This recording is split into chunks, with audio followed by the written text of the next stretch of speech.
Some rhyme for the groupies, and some rhyme for the Lucci. All my rhymes become movies. Time to climb out that hoopty. I've been trying so long, been surviving the calm. All that silence is gone, my alliance is strong. Never gonna beat my clique, my team is sick. Sweat and tears, we bleeded it. Let me teach you a bit about leadership. Gotta face your fears and defeat it quick. I'm the chief of this, defeated. You pray for our demise. I saw the bar and exceeded it. Never wasted any time. I came in the game, I was aiming for fame. It was me, myself, and I. Never resolved to stop believing it. Now you see I'm on the rise. When you stare at my reflection, look deep into my eyes. You know it ain't a question. My team is right behind. That's my clique. Yeah.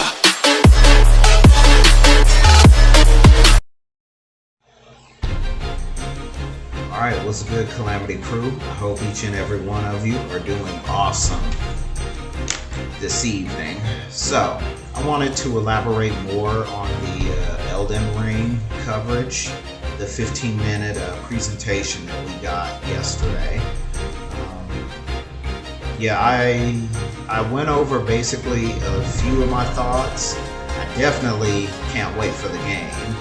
But yeah, I wanted to just elaborate a little bit more in terms of some of the details that came out regarding the game.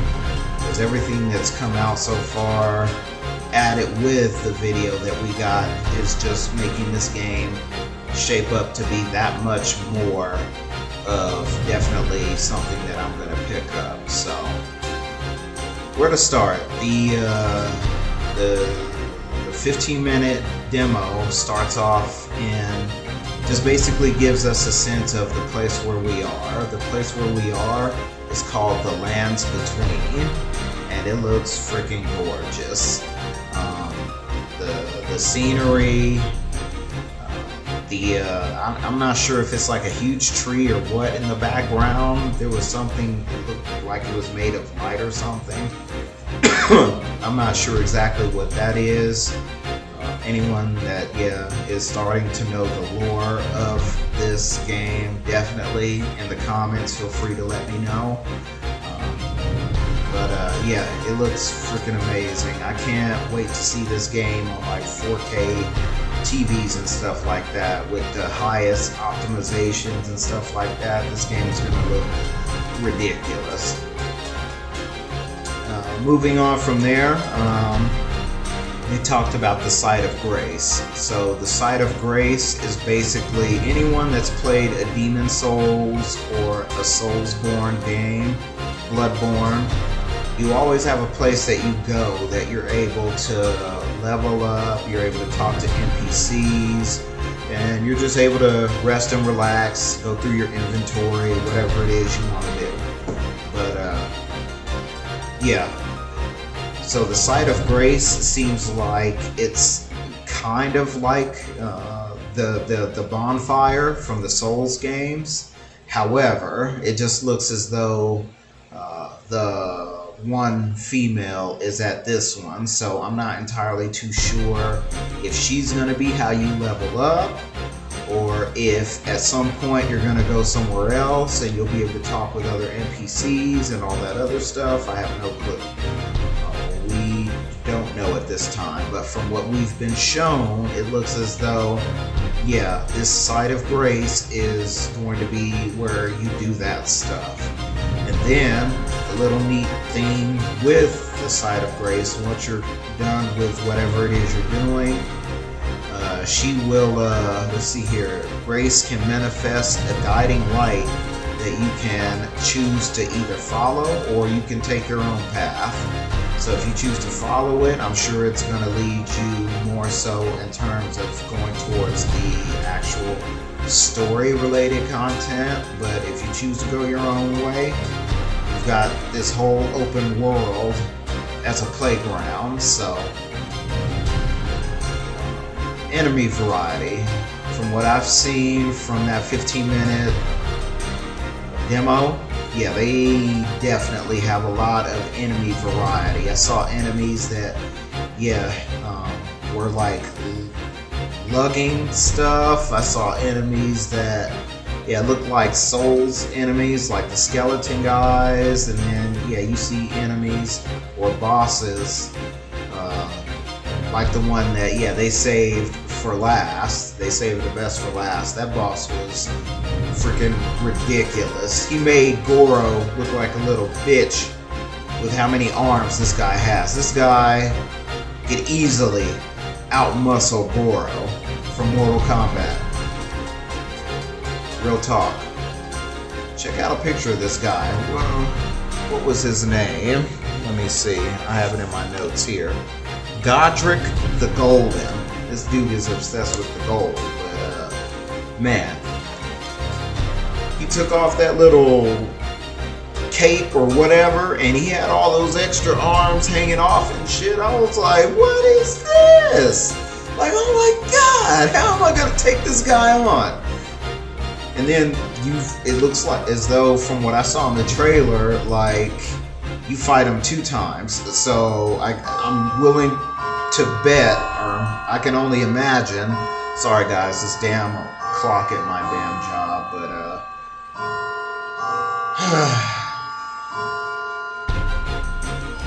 let it get its chime out the way. So I'm not gonna cut my video just for this, so just let it chime.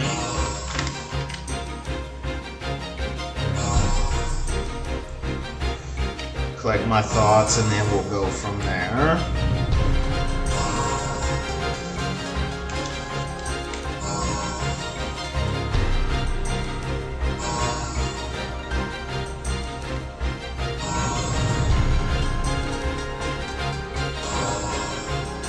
I swear this is the longest fucking chime I've ever seen.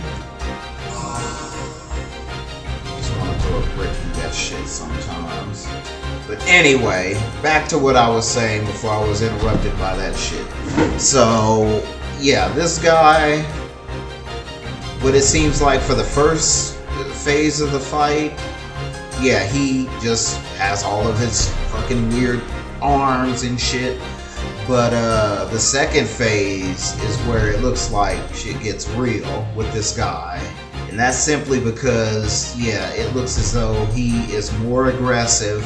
Not only is he more aggressive, but one of his arms changes, or I'm not sure what happens, but he has like a dragon head for his fucking arm. And if that thing gets you, it looks like it does huge fucking damage to you. So, I don't know. Godric the Golden. This dude looks like he's going to be a problem when we play through the game. So, but anyway, let me get back to the what I'm trying to go over with Elden Ring. Battle by horseback. This definitely reminded me of Legend of Zelda Breath of the Wild in terms of being able to use a bow and go around on horseback trying to take down enemies like that. Especially how they did it in the trailer where you're sitting here trying to take down a dragon. I was like, wow, this is fucking nuts. I cannot wait for this game. Let's see here.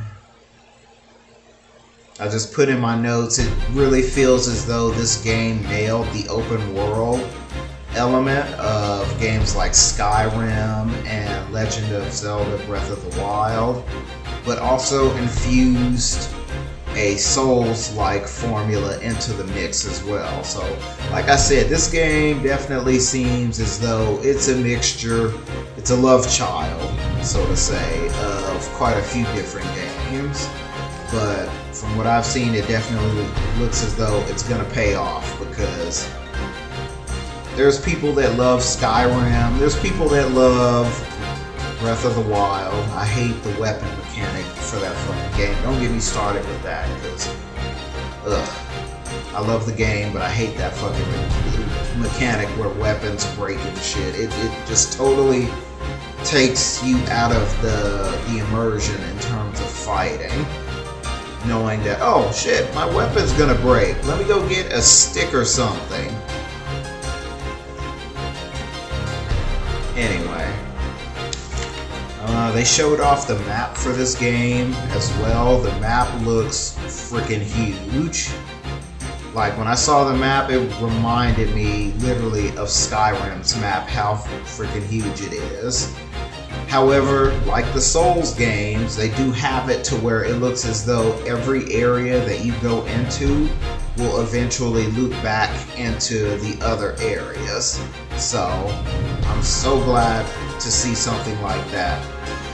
That they have it to where it's a big immersive map, but still everything is contained in a way to where you're still able to loop back and go back to certain places without feeling overwhelmed. So yeah, they definitely nailed that on the head, having it to where you have that scope, you have a huge map, but yet also having it like Souls games to where everything loops back and you're able to go back to places. So yeah, they definitely hit it on the head with that one as well. I was so glad to see that.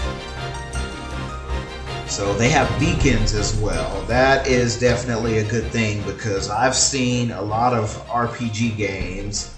Like I was playing Kingdoms of Amalur, and at one point I don't think they had beacons, or if they did, they didn't have really good beacons. Outriders, that fucking game, definitely didn't have beacons. They should have had beacons. If they would have had beacons, that would have saved me a whole bunch of time from running around. I literally ran around so damn much in that game because yeah, how they have the map and stuff, it's confusing as fuck. And then at the time when I was playing the game, they didn't have, like I said, beacons. So it was literally try to feel your way around and go this way and go that way, see if you're able to jump up here in order to try to get to where the goal is on the other side. And yeah, so that's definitely a good thing they're putting beacons in this game. So once you place the beacon on the map, once you go back to in real time in the game, as you see your character, you're going to see where that beacon is in the world. So that is definitely awesome. That is a good thing to have because in games like that where they're really immersive, where you can literally go anywhere, it's good to have something that shows you where you want to go. So, item crafting is in the game as well. So they showcased their character creating like some sleep arrows. They shot one of the enemies with an arrow, the enemy went down, and then they were able to go up and do a BAM! Critical hit on the enemy. So yeah, that's awesome that they have that item crafting in the game, because that's just going to immerse people in the game even more, going around the world just collecting stuff and then just, you know, going crazy, seeing what they can concoct, seeing what they can create with this item crafting. So, you know, stuff like that, the sky's the limit. So huge kudos to them for putting stuff like that in the game, because not too many RPG games do put stuff like that in the game. So when you do see it, it's a good thing. Unique attacks. So they had it in the game where multiple characters they were playing as had different weapons, but with the different weapons they were able to do these crazy looking attacks. Those crazy looking attacks are called unique attacks, and those unique attacks, get this guys, can be interchanged with whatever weapon you're equipped with. That is fucking nuts.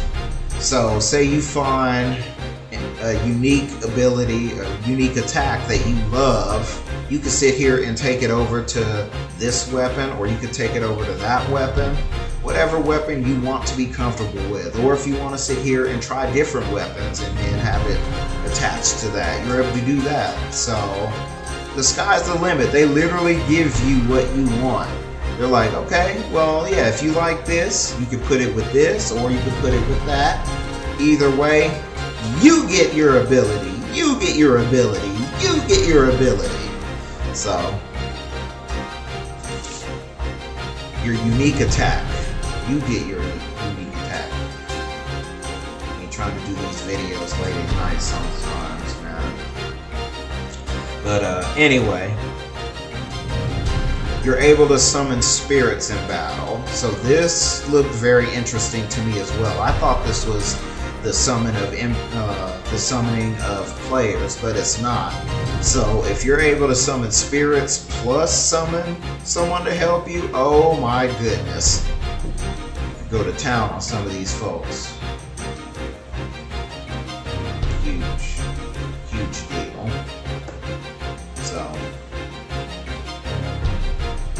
they did state that, yeah, there is going to be co-op, which I talked about just a moment ago.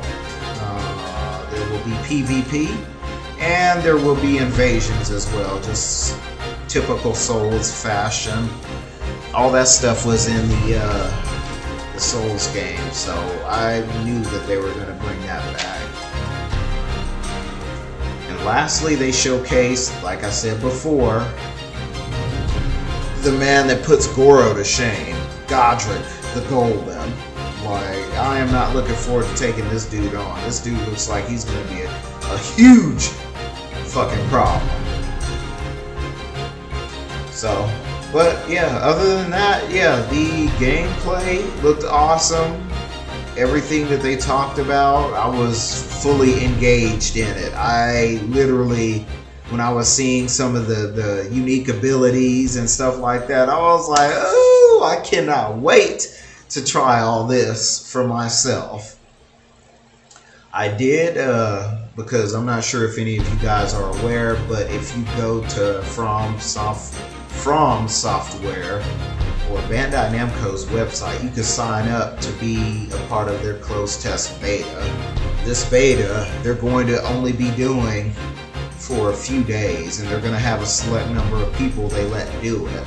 So since I'm a YouTube creator, I did put my name in the hat to see if I can get on that list to play it, because if I can play that on the channel, that would be huge. Think of the views I could get for that, if I get that. But we'll see what happens. If I get it, I get it. If not, it is what it is. The game comes out here in what, January, February anyway. So if I don't get it, oh well. Once the game does come out, I will be getting it, and I will be playing it on the channel. So either way, I'm not gonna worry about it. Like I said, I'm just gonna